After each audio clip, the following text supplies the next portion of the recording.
Yn gyntaf, ar am.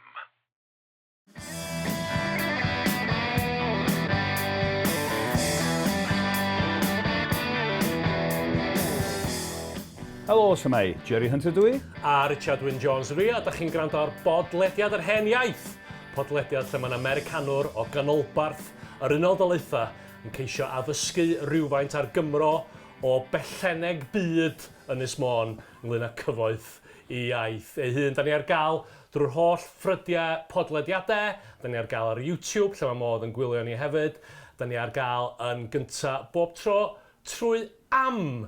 A Jerry, da ni wedi bod yn recordio lot o hein mewn gwledydd gwahanol. Yn draws Atlantic.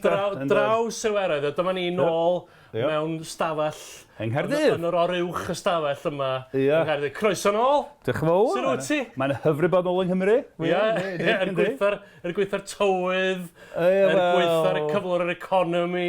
Ie, diw. Mae'n wych bod nôl. Yn ôl adra. Wel, croeso mor iawn i chdi. Reit, lle ti'n mynd â ni heddiw da? Wel, heddiw, dyn ni am drafod pwnc eitha eang da ac amrwyol lle da, sef y pwysa a oedd ar y Beirdd, a'r gyfundrefn farddol Cymru, yn ystod ail hanner yr unfed ganrif bymtheg a dechrau'r ail ganrif bymtheg. Felly pwysa oedd yn dechrau tanseilio'r hen gyfundrefn farddol Gymraeg, oedd wedi bod yn rym dwylliannol y bwys yng Nghymru ers yr oesau canol a chyn hynny mae'n siŵr. Pwysa. Pwysa. Ffactorau oedd yn dwy'n pwysa ac yn tanseilio. Yn bennod, dau fath o beth dwi eisiau sôn am dan nhw lli. Dau fath o her. Yn gyntaf mi oedd nawdd y Beirdd yn crebachu. Cofiwch mi oedd y Beirdd hyn yn dilyn galwadigaeth broffesiynol yn ennill cyflog i bob pwrpas trwy ganu mawl i chelwyr, ynde? Mi oedd, wrth gwrs, dyn ni'n sôn am ddiwedd yr unfed ganrif bymtheg, ers talwm bellach, ers dechrau'r ganrif, hanner cyntaf ganrif, mae un pwll o nawdd wedi diflannu, sef y mynachdau, pan nath Harri'r Wythfed fy ati i ddiddymu mynachdau wrth droi Cymru a Lloegr yn Brotestanaidd. Mae oedd y mynachdau wedi bod yn noddi Beirdd hefyd, ond dyma fo, mae'r pwll yna o nawdd wedi hen diflannu efo hyn. A wedyn, yn ystod yr unfed ganrif bymtheg, dyn ni'n gweld pwll arall o nawdd, prif pwll nawdd o Beirdd, yn crebachu da. Yn sychu fyny a throsi dywediad Saesneg, sef y ffaith bod uchelwyr yn dechrau ymsysnegeiddio, yn troi'n fwy Saesneg ac yn dechrau cefnu ar y Beirdd. Felly, sôn am y ddau, y ffaith bod y nawdd yn diflannu, oedd yn mynd yn anoddach i Beirdd ennill biwliaeth trwy ganu, ond hefyd, yr ail fath o her, rhywbeth sy'n cysylltu a phwnc dyn ni wedi drafod yn fanol mewn penodau blaenorol o'r gyfres yma, sef y ffaith bod yna fath newydd o syniadaeth ynglŷn ag addysg gyda dyneiddiaeth oes y dadeni dysg, yr holl dyneiddwyr Cymraeg oedd wedi cael addysg yn Rhydychen yng Nghaergrawnt mewn prifysgolion ar y cyfandir yn dod o syniadau newydd am ddysg ac yn herio dysg y Beirdd yn fel math newydd o ddysg. So dau fath o bwysau, un yn ariannol yn faterol, y llall yn ddeallusol. So dyna beth ni am i drafod. Felly dwi eisiau dechrau gyda chywydd, a mae'n gywydd hir, dyn ni mond am ddarllen y ddau gwpled cynta, a pedair llinell cynta, cywydd gan fardd o'n nhw Sion Tudur, a dyma gywydd gan oedd o tua diwedd yr unfed ganrif bymtheg. Cywydd i'r Beirdd yn cwyno bod swydd y bardd wedi i diraddio. Felly eisiau ti ddarllen llinellau cynta cywydd i'r Beirdd gan Sion Tudur. O tua 1600 mae hwn yn dweud.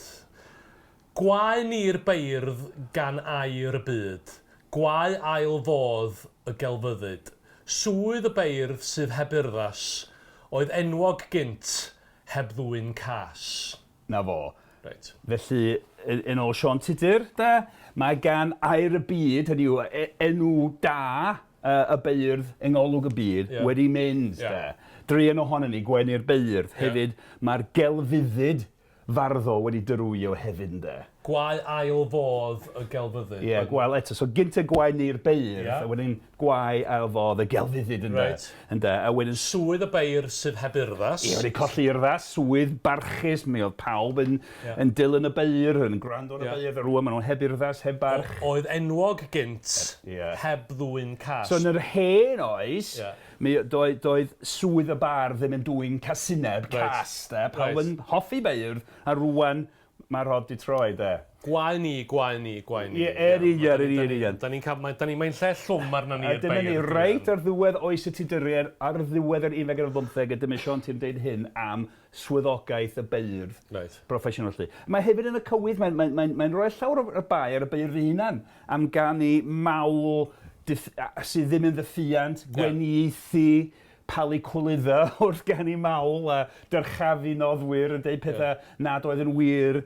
A bod y stwff di mynd yn formulaic. Formulaic iawn, colli greiddioldeb. A hefyd, am arian mae'r Beirdd yn canmol pobl nad ddol a cael ei canmol. Mae rhyw amaethwyr sy'n mynd yn gyfoethog gallu talu Beirdd i lunio rhyw achan cocio bod yn uchelwyr a felly. Felly mae'n cwyno am y ffaith bod y Beirdd ei hunan yn dechrau diraddio. Ond mae'n beth eraill hefyd, yn y rhan bwysig o'r peth. Wan ta, mae rhyw dystiolaeth ddiddorol o ran yr uchelwyr yn neud rhai ohonyn nhw'n dechrau ymsysnegeiddio, troi at y Saesneg, Llundain oedd canolbwyntio byd i raddau'r iaith Saesneg yn drech na'r Gymraeg, a hefyd yn felly'n cefnu ar y Beirdd mawl. Mae yna anecdots wedi gofnodi am y Beirdd Mae'r Dafydd oedd yn canu, gafodd oes hir, gafodd ei enni tua 1510 a marw 1595, oedd yn fardd yn Morgannwg, bardd mawl pwysig iawn yn Morgannwg ac yn Dyneiddwyr Cymru yn gyffredinol, dweud i gwir. Canu lot o gwmpas Caerdydd, Caerffili ac yn y blaen, Dyneiddwyr Cymru yn gyffredinol lle. Ac mae'n stori amdano fo, mynd i ymweld â chartra uchelwr o enw William Bassett, Bopre, Morgannwg lle. Ac dyma fo yn cyflwyno cerdd o falw fo ar ddarn o bapur, a dyma'r uchelwr William Bassett yn sbio ar y gerdd, yn estyn i'w boced ac yn talu i'r bardd fel oedd y disgwyl, a wedyn lluchio'r papur o'r tan o flaen llygad y bardd. O flaen llygad Mae'r Dafydd. A yn ôl stori ddiweddarach, mi ddedodd, dyma yr ail o fwy, dyma ddedodd, mae eisiau trwy'r darllen o'n ac yn Saesneg posh os ti'n gallu da. Hyn ddedodd William Bassett ar ôl llosgi cerdd y bardd Mae'r Dafydd, Drian. By my honesty, I swear, if there be no copy of this extant, none shall there ever be. Ie, felly, oedd eisiau sicrhau bod nhw ddim copi'r gerdd ar gael, byth, lle da. Oce, wel. Ie. Wel, twll dy dyn di William Bassett yn da. Medda Mae'r Dafydd. Hollol, a fi'na hefyd. A mae stori ddal grymu bod y ffordd oedd rhai uchelwyr yn dechrau, o dal yn bod y ddyletswydd i dalu am y gerdd, ond oedd yn rhoi dim gwerth. Oce, so fformiol arall yn da. Ac ys talw mi oedd Beirdd, yn cyflwyno cerddi, i canu weithio gyfeiliad telyn neu hadrodd roi copi ar bapur, a wedyn oedd o'n cael ei copio mewn i lawysgrif i lyfr y teulu o gan i mawl. So, da ni'n mynd yn ôl o fan hyn. Mae Marx, di bobl sydd yn gwrando ar hwn methu gweld bod na benddelw o Marx dros fy ysgwydd chwith i fan hyn. So, yn herma, o ran dehongliad o beth sy'n mynd ymlaen fan hyn, y syniad ydy bod yr uchelwyr Cymreig wedi achub ar y cyfle yn y sgil y Tuduriaid. I ymelwa. Symud i Lundan, bod yr sail materol y bywyd barddol oedd wedi bodoli. A'r iaith Saesneg wedi dyrchafu yn Hymru efo iaith gweinyddiaeth.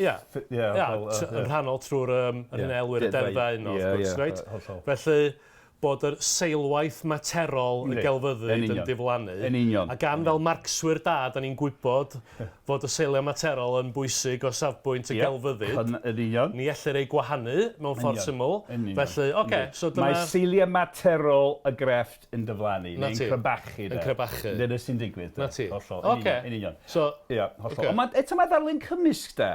Hynny yw, mae'n bosib wneud mor amynydd o'r dyfyniad a'r stori ryfeddol honno, am William Bassett yn llosgi'r gerdd o flaen y bardd. Ond eto, mi oedd Mae'r Dafydd wedi cael gyrfa lwyrchus fel bardd yn Dyneiddwyr Cymru. Oedd o'n rhyw fath o fardd teulu i deulu arall o'r uchelwyr, teulu'r fan ger Caerffili. Oedd wedi bod yn fardd teulu yn y llys yna mewn ffordd, ac os y 20 mlynedd wedi canu lot o uchelwyr eraill. Felly mae'n gymysg, ond mae'n addwriad, mae'n arwyddion. Mae'n arwyddion yn digwydd. Mae'n arwyddion bod yna broblemau ar gerdded, yn sicr. A wedyn, os i'n symud ymlaen, jyst i neidio ymlaen i weld i ba gyferiad yn ni'n teithio fe hyn oll, ymlaen i tua chanol y ganrif nesaf, tua chanol yr ail ganrif o bymtheg, a rhywbeth sgwennodd John Jones Gellu Lifdi, sy'n bwysig iawn yn hanes llenyddiaeth Gymraeg. Lle mae Gellu Lifdi? Dwi'n gwybod. Yn y gogledd wryn. O, rai, eto, unwaith ar agor. Ac mi oedd o'n bwysig iawn fel un oedd o'n copio llawysgrifau Cymraeg. Oedd o'n diogelu llawer iawn o hen lenyddiaeth Gymraeg trwy i chopio mewn llawysgrifau, yn creu casgliadau, yn copio pob math o bethau. Oedd o'n y carchar am flynyddoedd maith, a fel methdalwr ac yn y blaen, ac oedd yn cael benthyg llawysgrifau copio yn y carchar. Dim diddorol ofnadwy dde. Sobor. Ac yn sgwennu'n Gymraeg, ond mi sgwennu rai pethau yn Saesneg, a dim o fo, tua chanol yr ganrif bymtheg yn sgwennu yn Saesneg am hanes y gyfundrefn farddol Gymraeg. Felly tua 1650 ydy hwn. Yeah. And at this time, all the great knowledge of the bards, their credit and worth is altogether decayed and worn out, so that at this time they are extinguished among us. Yeah. So dim yn ni. So di'n Saesneg yn dda gyda llaw? Mae wedi gwella ers i ni gwrdd â chdi gynta. Yma hynny wir. Wedi gwella. Mae'n ffaith. Gwrdd teg. Hello. Oce. Felly, mae hwnna'n ddiddorol. Sorry, mae hwnna'n ddyfyniad diddorol. Yn hollol. Their credit and worth is altogether decayed and worn out. So credit de, gwerth cymdeithas. A'i gwerth nhw i gymdeithas gyda. Hollol. Hynny yw, dim yn hollol gywir mi oedd rhai Beirdd yn parhau i ganu mawl trwy gydol yr ail ganrif bymtheg ac i fewn yr ddeunawfed ganrif fydd ambell deulu o uchelwyr yn cyflogi ambell fardd i ganu mawl o hyd, ond mi oedd o'n dyrwyo yn fawr. Dyna'r pwynt, ni'n gweld dyrwyad yma da. Mae'n dystiolaeth gadarn y perwyl yna lle. Dyma'r seiliau materol y gyfundrefn yn dyflannu. A wedyn, os lici di, y credyd, y cyfalaf cymdeithasol oedd yn cael ei gario gan Beirdd. Yn union. Pwys, oedd yn hen ffasiwn. Ac o ran hynna, dyn ni wedi bod sôn o ffaith bod y Beirdd yn colli nawdd, yn colli'r cyfle i ennill bywoliaeth, ennill cyflog trwy ganu mawl. Ond hefyd oedd yna her o fath arall, ynddo, o ran gwerth cymdeithas, y gwerth mae cymdeithas ni roi ar waith y Beirdd. Wel, mae hwn yn... Ges ti ddim dyfagu yng Nghymru, Ger, ond pan o'n i'n fan, mi oedd yna dal gyfalaf cymdeithasol yn perthyn i angydffurfiaeth Cymreig yn Ynys Môn wledig. Oedd y capal yn golygu rhywbeth. Oedd yna dal statws bod o'n wedi dirywio be oedd o. Oedd o dal yna erbyn rwan i bob pwrpas wedi diflannu. Cymeriad ddar yn hanner canrif o hanes. Na ti, yn hollol. Felly di hwn ddim yn... Di o'n mynd yn sydd bin, ond mae o'n... Na, diddorol. Mae'n cymeriad diddorol o'r hynna. The credit and worth is altogether decayed and worn out. Hollol. A wedyn, yr her arall dwi eisiau i thrafod heddiw, yw mae'n cysylltu rhywbeth ni wedi drafod yn barod yn ystod y gyfres yma, sef dyneiddiaeth. Reit? A dyn ni wedi gweld y dyneiddiwr William Salisbury, yn ei ragamadrodd i oll synwyr pen Cymru, mae'n fath o fanifesto dyneiddiol dydi, dweud bod rhaid cael dysg yn yr iaith Gymraeg, a sicr bod yr iaith Gymraeg yn iaith sy'n gallu trafodi dysg o bob math ynddo. Ond fel dyn ni wedi pwysleisio, mi oedd gan y dyneiddiwr William Salisbury, ac gyntaf wedi cael ei addysg yn Rhydychen, ar bardd proffesiynol Gruffydd Hiraethog, berthynas gyfeillgar, adeiladol, fatha ni'n dau, de. Oedd nhw'n dod o gefndiroedd gwahanol, ond yn gyfeillion. Mor wahanol. Ac yn gyfeillion, ac yn cydweithio ac yn y blaen, de. A dwi'n gweld hynna. Ond eto, mi oedd William Salisbury hi'n hefyd, oedd o'n gwthio agenda, dyneiddiwr y brifysgol, mi sgwennodd o lyfr, mae'n llawysgrif yn unig, ni chafodd ei gyhoeddi, ond llyfr rhethreg, yn trio yn Gymraeg y gliro hanfodion rhethreg fel yr oedd y pwnc hwnnw yn cael ei ddysgu yn y prifysgolion yn un o'r 7 gelfyddyd yn rhan o'r cwrs gradd yn y studio humanitatis yn y prifysgolion. Gan awgrymu bod dyle Beirdd Cymraeg studio rhethreg fel yr oedd yn cael ei studio yn y prifysgolion. Felly oedd William Salisbury hun hefyd yn trio gwthio'r agenda yna, i fod o'n cydweithio. So ni symud pan nes i ddweud ar y dechrau bod y manifesto'r Dyneiddwyr neu credor Dyneiddwyr wedi arwain at golli ffydd neu rhyw argyfwng yn y gyfundrefn farddol, achos ar un ystyr, pan oedd ti'n trafod William Salisbury a William Hiraethog, oedd o'n amlwg bod yna lot o barch a fod William Salisbury'n cymryd stwff o'r barddon. Felly, dyna oedd... Ond oedd o ddim yn... Oedd o ddim yn gyflawn, oedd o'n... Wel, oedd o'n awgrymu, dwi'n meddwl, o ran y gwaith oedd yn ei gyda'r hethreg, oedd yn gweld eisiau'r pyncyn a cael ei dysgu yng Nghymru trwy gyfrwng Gymraeg hefyd, yn yr awgrym, de. A bod y troddiad barddol yn sefyll yn y ffordd? Does o ddim byd negiddo ar glawr wedi sgwini gan William Sosbury hun, ond mae'n y bethau gen bobl eraill. Oce, sori, dwi'n ddysgu chdi ar y na. So dwi eisiau sôn nesaf, o ran y reifr, rhywun o'r Morris Cyffin. Wel, doedd Morris Cyffin ddim yn ddefnyddio'r yn ôl o diffiniad caeth, hynny yw, does ym tystiolaeth i fod wedi mynychu prifysgol. Mae bosib i fod wedi, ond does ym dienw fo ddim yn ddangos yna yr rhestra o fyfyrwyr sydd wedi goroesi'r hyd o'ch a grawnt ag y blaen. Ond oedd o'n filwr proffesiynol, oedd o'n gweithio o gwmpas y llys y Frenhines Elizabeth yn Llundain, ac oedd o'n rhyw fath o fyfyriwr anffurfiol i John Dee. Waw! John Dee yn ddyn pwysig iawn yn llys y Frenhines Elizabeth, rhyw fath o athronydd llys y Frenhines. Slash dewin. Hollol. Rhaid dweud bod cymeriad Prospero yn y Tempest gan Shakespeare wedi seilio John Dee o dras Gymraeg, Dee, ac yn y blaen. Ond mi oedd y Cymro Morris Cyffin yma wedi astudio fo John Dee, ac oedd John Dee ynta wedi astudio yng Nghaergrawnt. Felly oedd Cyffin yn sicr yn troi yn y cylchoedd. Mi oedd Morris Cyffin yn gyfeillion yn ffrindiau a llawer o Saeson yn Llundain, yn wedig rhaidd yn troi o gwmpas llys y Frenhines, a oedd wedi cael addysg mewn prifysgol Caergrawnt neu Rhydychen, ac o felly oedd yn amlwg yn coleddu'r rhinweddar a'r syniadau denisol. Ac wedyn, mi gyhoeddodd lyfr, oedd yn gyfieithu ar y lyfr crefyddol Saesneg yn y flwyddyn 1595, diffiniad 1595. Sorry, 1595. Ti'r un cyfnod yn ysgrifennu fo, diwedd yr 1915. Diffiniad ffydd eglwys Loegr. Mae swmp y llyfr yn gyfeithiad o lyfr cyrfeddol Saesneg, ddim yn ddiddorol iawn i ni o safbwynt llenyddiaeth Gymraeg. Ond fel llyfrau eraill yn ei trafod, mae'r rhagymadrodd yn ysgrif reiddio sy'n ddiddorol iawn, ac yn yr rhagymadrodd hwnnw, mae o'n lladd ar y Beirdd. Mae'n sôn am bach o hanes sgwennu yn Gymraeg, a mae'n lladd ar y Beirdd am be maen nhw wedi bod yn neud. Felly dyma'r dyfyniad nesaf.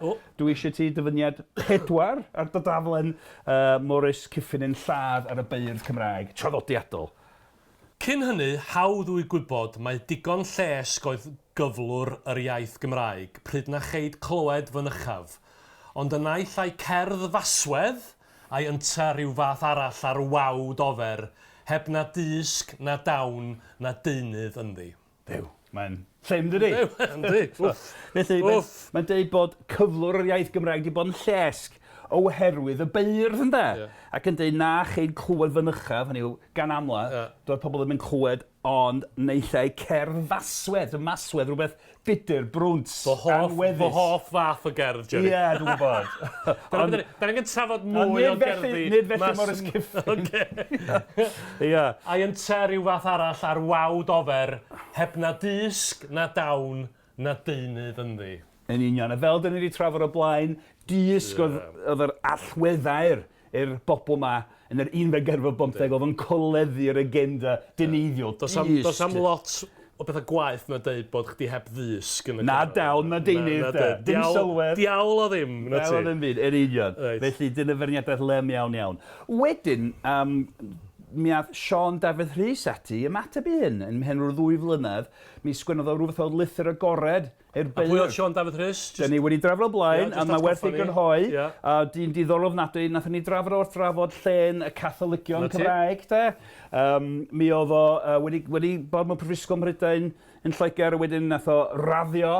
Mi raddiodd mewn meddygaeth yn Siena yn yr Eidal. Oedd o'n ddineiddiwr go iawn yn amlwyddog. Dyn a dadeni disg go iawn yn feddyg ac yn ysgolhaeg ac yn llenor.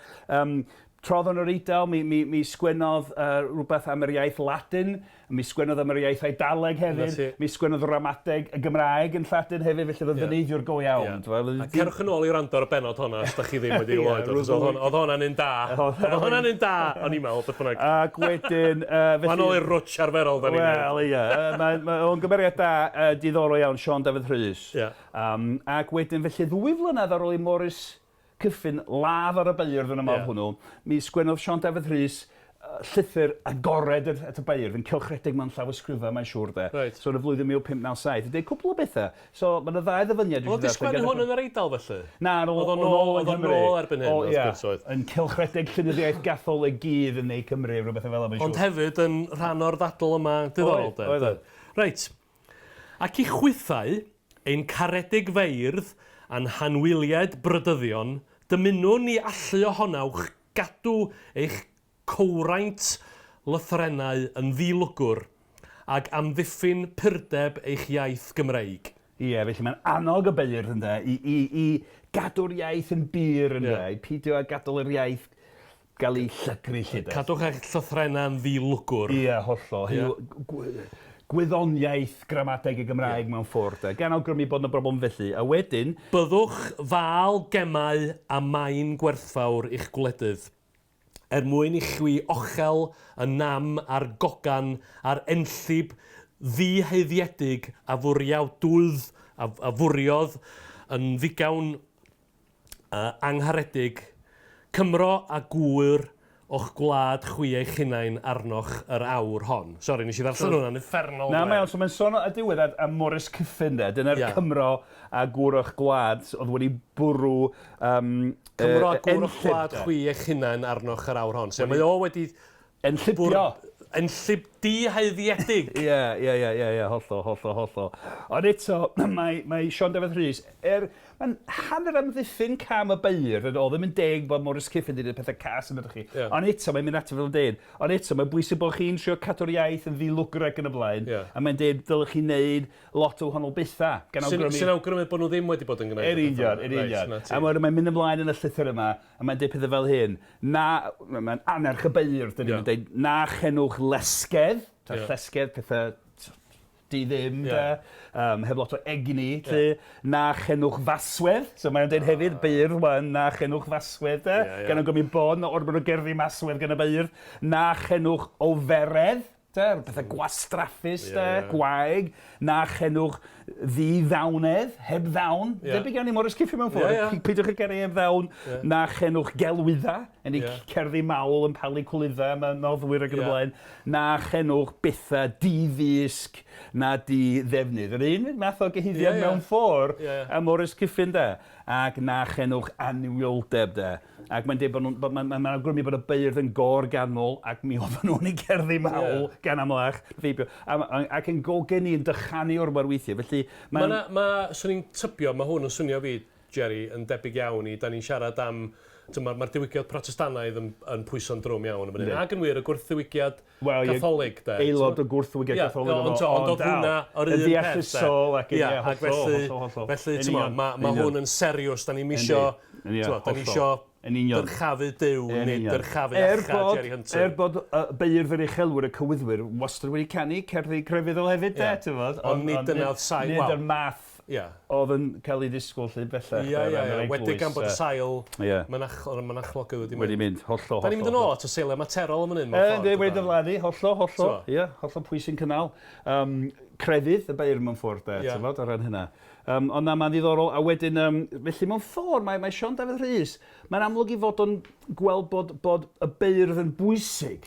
Mae'n werth o fath i'w gwaith, ond bod y gwaith wedi dadfeilio o ran safon. Felly mae rhaid nhw buro I hynny mewn rhyw ffordd. A wedyn o ran agenda Dyneiddwyr a dyrchafu addysg y prifysgolion, mae o'n deud wlwch, pan ydych chi'n canu am grefydd, mae bwysig bod chi'n canu trwy gynorthwy gyda chymorth theologyddion, diwynyddion, a cenwch foesau da trwy gynorthwy moeswlion ffilosofyddion a thronwyr moesyl, A wedyn pan ydych chi'n canu am historia, am hanes, gwneud hynny gyda chymorth historiddion, haneswyr, A mae'n deud, mae'n deud, rhaid I chi droi at athronwyr, diwynyddion, mae'n deud mathemategyddion hefyd, ac astronomyddion, pobl sydd yn astudio'r byd, Felly mae'n anog Beirdd I droi at ddynion oedd wedi cael addysg yn y brifysgol mewn ffordd, yn y holl feisydd penodol I ganu disg. So yn y bon, mae eisiau nhw ddod yn fatha asgell awenyddol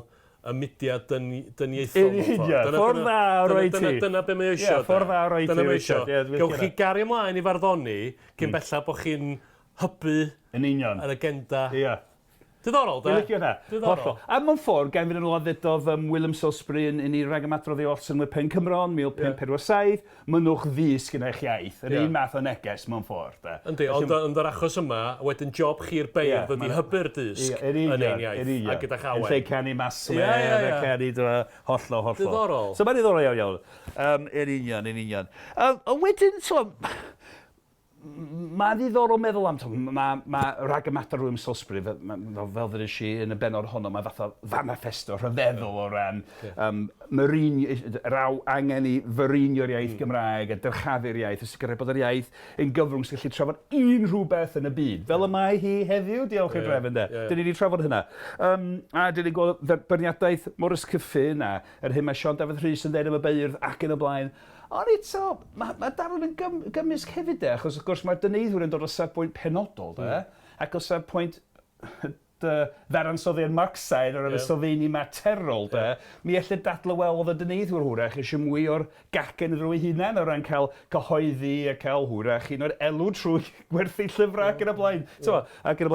Ond achos mae pwynt nath J.E. Cerwyn Williams flynyddoedd yn ôl wrth astudio llawysgrifau Cymraeg o'r cyfnod, nath o sylwi, mae gen ti lot o rhestra geirfa, a nid quite ddigon hir i fod yn eiriadur, ond rhestru o eiriau Cymraeg yn ei egluro. A mae'n wir am bob iaith frodorol, vernacular o draws Ewrop i bob pwrpas, ond pwynt Cerwyn Williams oedd bod mewn gwledydd eraill, mewn ieithoedd eraill, maen nhw'n cyfieithu'r gair brodorol gyda gair Lladin, felly rhyw weithred ysgolheigaidd oedd ar gyfer pobl yn dall Lladin, ond mae lot fawr o'r cyfrw beth yma'n Gymraeg yn y cyfnod yn defnyddio gair Cymraeg arall i egluro hein air Cymraeg, sy'n dangos bod yr iaith Gymraeg yn iaith dis, mae pobl yn astudio ac yn trafod yr iaith trwy gyfrwng o'r iaith Gymraeg. Felly mae hynny'n ddiddorol, achos mi oedd y Beirdd yn gwneud hyn, oedd y Beirdd yn copio llawysgrifau,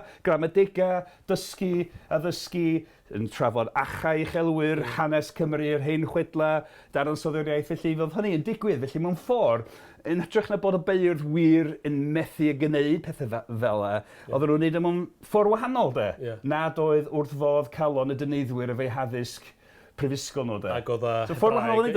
Diddorol, Hebraeg a Groeg a Lladin oedd yr... Yn hollol. Dyna oedd y safon yn de. Yn hollol.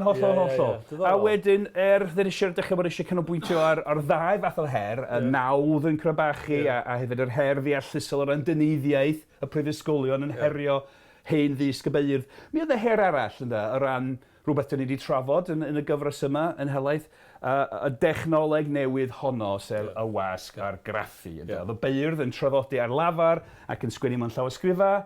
Mi oedd pencerdd neu athro barddol yn gallu rheoli i ddysg trwy ddewis i ddisgyblion a'i haddysgu ar lafar a sgwennu llawysgrifau a dewis pwy yn cael ei lawysgrifau wedyn ar reolo ac yn y blaen. Ond gyda'r wasg ar y graffu, wedych chi'n graffu llyfrau, un os dim ond rhyw 200 o gopïau, mae'n mynd ar led a ydych chi'n gwybod pwy sy'n cael pob un copi wedyn. Felly, un o gyfeillion Sion Dafydd Rhys, dwi eisiau drafod wan, jyst cyn gorffen, heddiw, dyn o'r enw William Middleton. Dwi'n meddwl gen i, dwi'n meddwl am beth ti'n newydd dweud o'n. Felly, ym mha ffordd y wasg ar graffu yn tanseilio neu dyna lle da ni'n mynd rwan? Mi weld di. Oce, reit, o'n i'n mynd all yr esymau gen i. Mi weld di. Dwi'n rhoi enghraifft i chdi wan. Oce, mae ddrwg gen i. Ni dan cynnieithu chydig bach. Oce, na, mae hwnna'n... Dyn o'r enw William Middleton, mae rhai haneswyr Cymraeg sy'n sgwennu'n Gymraeg wedi Gymreig i'w alw'n Gwilym Ganolbwyntio. Ond William Middleton oedd yn galw ei hun. Dwi'n meddwl sa'n garedicach i alw o'n Middleton yn bysa. William Middleton. Oedd o'n ddyn ddiddorol, oedd yn gapdan llong ac yn filwr ac yn fardd. Mi oedd sawl bardd Cymraeg yn gapdan llong yn y cyfnod gyda llaw sawl un. Thomas Pris, Blasiolyn. Ond oedd o'n fardd amatur, hynny bardd a ganau ar ei fwyd ei hun, achos oedd o'n i chelwr yn gorau dibynnu ar nawdd, ond oedd o'n ffrindiau Sion Dafydd Rhys. Dyn ni'n gwybod, mae'n lythyr personol sydd wedi goroesi. Dyna'r pethau diddorol. Allu cael pennod gyfam hynna. Mae yna ormod o bethau i trafod o ran cyfoeth yr iaith Gymraeg yn y cyfnod. Dwi'n credu gael ei gyfle wneud hyn. Ond mae yna nifer o lythyr a personol wedi goroesi o'r unfed yn bymtheg. Nath ni drafod un spel yn ôl gan un o'r Catholicion na, Morris Clunog, at William Cecil. Ond mae yna lythyr personol sgwennodd y dyn hwn, William Middleton, at Sion Dafydd Rhys. Tra oedd William Middleton yn Wilton yn Lloegr yn gwasanaethu Iarll Penfro yn Wilton yn Lloegr de. A llythyr ato fo. Ac mae'n deud, os gym llawer hanes i chi, ond dwi'n gwybod, ond y gair cernewig am glist yw ysgyfarnog yn Gymraeg a rhannu rhyw wybodaeth academaidd fel yda. Ond be bynnag, so mi oedd William Middleton yn ffrindiau Sion Dafydd Rhys, ac yn misgu weithiau mi sgwennodd Sion Dafydd Rhys ramadeg Gymraeg, gan gynnwys trafod rheola Cerdafod. Ac oedd o, i bob pwrpas, i fod wedi berniadu'r Beirdd, mi oedd Sion Dafydd Rhys yn dibynnu yn drwm ar ramadegau'r hen Beirdd Cymraeg. Rwy'n cymharu ac ailgylchu beth o Beirdd i bod wneud, mae Sion Dafydd Rhys. Ond nath William Middleton fy ati i sgwennu gramadeg farddol, hollol wahanol, fatha rhyw lyfr bach sy'n trafod rheola'r gynghanedd a Cherdafod, yr hen fesura, caeth, traddodiadol lly, mewn ffordd semol iawn. Mae'n symlach o lawer na gramadegau'r Beirdd proffesiynol. Mae'n symleiddio pethau dydy, ddim yn manylu ar iaith Gymraeg, ar holl bethau ti'n gael yn gramadegau'r Beirdd ei hunain. Mae'n rhoi rheola'n syml iawn i rhywun sydd ddim wedi cael addysg farddol go iawn, a sydd eisiau dysgu cyngeneddu a sgwennu cywydd neu englyn neu rhywbeth. Fath o lawlyfr yn rhywun ddysgu dyfo, mae Myrdd ap Dafydd a Mae'r yr hopwyr a pobl fel yn coeddi pethau felly heddiw ynddo. Ond mae gwaith nhw yn fanylach na gwaith William Middleton bod yn onest. Felly, rhyw fath o lawrlyfr i leigwyr ddysgu barddoni yn Gymraeg, cyngeneddu de. A mi gyhoeddwyr y llyfr yma de. Yn y flwyddyn. Yr un cyfnod yn ystod yma, bron popeth yn ni'n drafod yn pethau ddigwyddodd o gwmpas, degawd ola yr unfed ganrif ar bymtheg de. Felly mi gyhoeddwyr y llyfr yma yn y flwyddyn 1593. A llyfr sy'n dwyn y teitl yma, Barddoniaeth neu Brydyddiaeth, y llyfr cynta, oedd yna ail lyfr i fod, na faith, trwy fyfyrdawd Captain William Middleton de. Felly mae'n rhyw lawlyfr syml i bobl nad oedd yn feirdd go iawn dysgu barddoni. Felly unwaith da chi'n defnyddio technoleg fel y wasg a graffu i ddechrau ledaenu yr hen ddysg farddol mewn ffordd hygyrch hawdd, hwyrach bod chi'n tanseilio gafal y Beirdd ar ei proffesiwn ei hunan. Wel, a hefyd, os ti isio mynd â ni nôl at Karl Marx, gan bod yn edrych i lawr arni fan hyn, dwi'n cymryd yn yr ysgolion barddol oedd yr Beirdd proffesiynol yn cael rhan o'i cynhaliaeth gan y bobl oedd nhw'n dysgu mewn rhyw ffordd neu gilydd. Ie, dyn nhw'n gwybod digon hynna. Mae'n bosib iawn, oedd nhw'n colli nawdd gan yr uchelwyr. Oedd yr wybodaeth arbenigol oedd nhw'n rhannu wyneb yn wyneb rwan oedd nhw... Sori, be dwi'n siarad amdano fo? Colli moddion economaidd. Oedd yr holl gyfundrefn yn dadfeilio. Na, holl, mae'n bwynt da iawn. Ddiddorol nadwy de. Ac felly... Mae'n ffordd i orffen y bennod hon, a'r drafodaeth hon. Felly, dyn ni'n gweld dau fath o ddysg yn ymrafal yma da. Ac mae'n ymwneud y seiliau materol, arian, pwy oedd yn cael nawdd, pwy oedd yn cael hwyrach elw trwy werthu llyfrau ac yn y blaen. Ond mae hefyd ynglyn â dyfodol yr iaith Gymraeg, a rai sydd yn llenorion proffesiynol neu rai sy'n rhoi llawer o'i hamser ei hegni a'i harian i gynnal yr iaith a'i llenyddiaeth. A mi welyn yn y bennod nesaf, enghraifft benodol iawn sydd yn mynd i ganol dadl ffyrnig rhwng cynrychlwyr y ddau grŵp yma. O lenorion Cymraeg. Wel, gwych nhw'n ni, edrych ymlaen at hynna. Diolch fawr iawn i ti, Jerry. Oedd hwnna'n ddiddorol iawn, a wrth gwrs, bach o Karl Marx yn ychwanegu at lyniodd Cymraeg fel arfer. Diolch yn fawr iawn i chdi. Pleser. Diolch i Richard Martin, sydd wrthi yn trio cael fath o drefn ar hyn. Da ni werthfawrogi be mae o'n neud, da ni'n gwerthfawrogi'n fawr bod chi'n gwrando. Da ni hefyd, os ga i ddweud, yn gwerthfawrogi os da chi'n rhannu'r newyddion am fodolaeth y podlediad efo unrhyw un all fod efo diddordeb, achos mae gennym ni gyllideb hysbysebu, Jerry, o ddim. Gwir. Gwir, mae gennym ni gyllideb o ddim. Felly, da ni wir yn werthfawrogi os da chi'n deud wrth bobl bod ni'n bodoli a bod yna rhywbeth alla fod o ddiddordeb iddyn nhw. Allwch chi ddeithio nhw bod ni ar gael drwy'r holl ffrydiau podlediadau, da ni ar gael ar YouTube, lle mae modd yn gwylio ni hefyd. Da ni ar gael gyntaf bob tro ar am, ac hefyd, jyst i'ch atgoffa chi, mae Jerry yn sgwennu ysgrif dwt heb fi'n mwydro sy'n ceisio crynhoi beth sydd ym mhob pennod yn yr iaith Saesneg. Mae hwnna ar gael ar nation.cymru. Mae'n adnod gwirioneddol werthfawr a da ni dal yn ceisio perswadio Jerry i sgwennu cyfrol Gymraeg yn adrodd yr holl hanesion. Hwrach y daw. Hwrach y daw, hwrach y daw. Mae'r pwysa'n drwm. Mae'r pwysa'n drwm. Dwi'n dechrau gweithian. Os dwi'n deud hyn yn ddigon cyson. Dwi fel bardd yn yr unfed ganrif bymtheg a mae Dyneiddwyr yma'n ymosod o dweud. Mae'n rhaid i ti troi addi wrth y cyfrwng llafar Dwi'n gweld hwnna fel... I gyhoeddi ffurf. Dwi'n neud hyn dros fy nghened, Jerry. Reit, diolch yn fawr iawn. Reit, gyda hynny, welwn i chi'n fyddian iawn. Hwyl am y tro, tara. Hwyl.